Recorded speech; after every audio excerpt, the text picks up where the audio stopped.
చిన్న ఒకటే నిమిషం అధ్యక్ష, ఒక చిన్న కథ చెప్పిన ఉపన్యాసాన్ని ముగిస్తా అధ్యక్ష. ఓన్లీ 1 మినిట్ అధ్యక్ష. పంచతంత్రంలో చిన్నయ్య సూరి గారు చెప్పిన కథ అధ్యక్ష. ఇది పంచతంత్రంలో చిన్నయ్య సూరి గారు చెప్పిన కథ అధ్యక్ష. ఒక నక్క ఆహారాన్ని వెతుకుంటూ ఊర్లోకి వచ్చిందట అధ్యక్ష. అక్కడ రజకులు ఉపయోగించే నీలి రంగు ఉన్న తొట్టిలో పడిపోయింది. ఆ నక్కకి ఏమైపోయింది, ఆ తొట్టిలో పడితే ఆ నక్క ఒంటి నిండా నీలి రంగు అంటుకున్నది.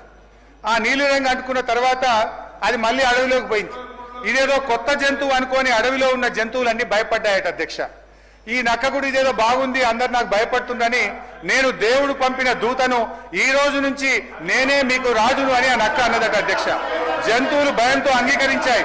ఆ నక్క జంతువులను అనేక రకాలుగా కష్టపెట్టే భరించాయి అధ్యక్ష. ఒకరోజు ఆ నక్క పెద్ద సభ పెట్టింది, కొత్త చట్టాల గురించి చెప్తుంది. అంతలోనే పెద్ద వర్షం పడి ఆ నక్క అంటిన నీలి రంగంతా కరిగిపోయింది.